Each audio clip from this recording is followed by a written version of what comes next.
আজিতম স্বাধীনতা দিৱস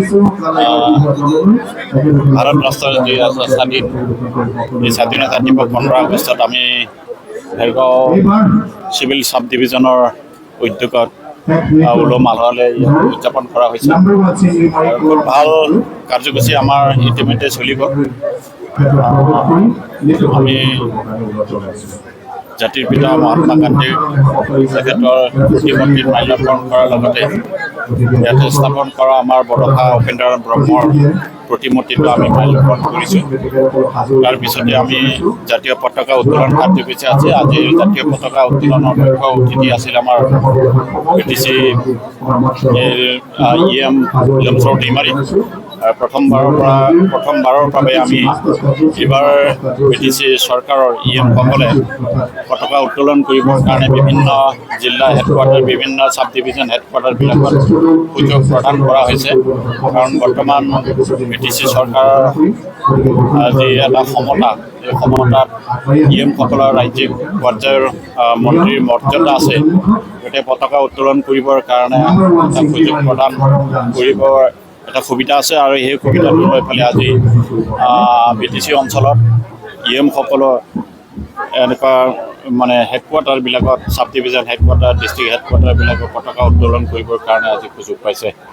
তাৰ বাবে অসম চৰকাৰক ধন্যবাদ জনাইছোঁ।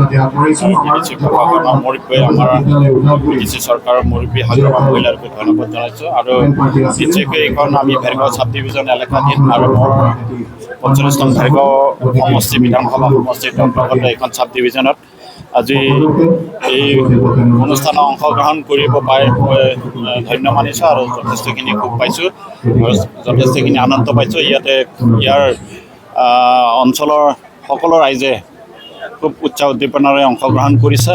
এইটো বুজাইছে যে আমি এটা সুন্দৰ বাতাবৰণৰ মাজত আজি এই অঞ্চলবাসী অতিবাহিত কৰিছোঁ। নিশ্চয় আহি থকা দিনতো আমি এটা সুন্দৰ বাতাবৰণৰ মাজেদি আমি এইবোৰ অনুষ্ঠান উদযাপন কৰিবৰ কাৰণে সক্ষম হ'ব। আৰু তাৰ বাহিৰে ইয়াতে বিভিন্ন আমাৰ পতাকা উত্তোলন বুলিয়ে নহয়, বিভিন্ন কাৰ্যসূচী ৰূপায়ণ কৰি থকা হৈছে। ইয়াতে বিশেষকৈ সাংস্কৃতিক অনুষ্ঠানৰ যথেষ্টখিনি সকলো এই অঞ্চলত বিভিন্ন জাতি জনগোষ্ঠী ভাগ কৰি আমি সকলোলৈ মিলনৰ ভূমি বুলি ক'ব লাগিব এইখন সাব ডিভিজনৰ। গতিকে সকলো জাতি জনগোষ্ঠীৰ সাংস্কৃতিক দলবিলাকক ইয়াতে আমন্ত্ৰণ কৰি পেলাই নিজৰ সাংস্কৃতিক অনুষ্ঠানবিলাকক প্ৰদৰ্শন কৰিবৰ কাৰণে সুযোগ প্ৰদান কৰা হৈছে। তাৰ বাহিৰে সুকীয়াকৈ ইয়াতে ত্ৰিপুৰা ৰাজ্যৰ পৰা এটা সাংস্কৃতিক দল আমন্ত্ৰণ কৰি আনি ইয়াতে তেখেতসকলৰ জাতীয় সাংস্কৃতিক প্ৰদৰ্শন কৰিবৰ কাৰণে ইয়াতে মহকুমা প্ৰশাসনে সুবিধা প্ৰদান কৰিছে। যোৱাবাৰো ভূটান ৰাষ্ট্ৰৰো তেনেকুৱা সাংস্কৃতিক দল ইয়াতে আমন্ত্ৰণ কৰি আহিছিল। এইবাৰ এইখন প্ৰশাসনে, আমাৰ ভেৰগাঁও সাব ডিভিজন প্ৰশাসনে ত্ৰিপুৰাৰ পৰা ইয়াতে সাংস্কৃতিক দল অনুষ্ঠানটো কৰি ৰাজ্যক আমোদ দিবৰ কাৰণে যথেষ্টখিনি সুযোগ প্ৰদান কৰিছে।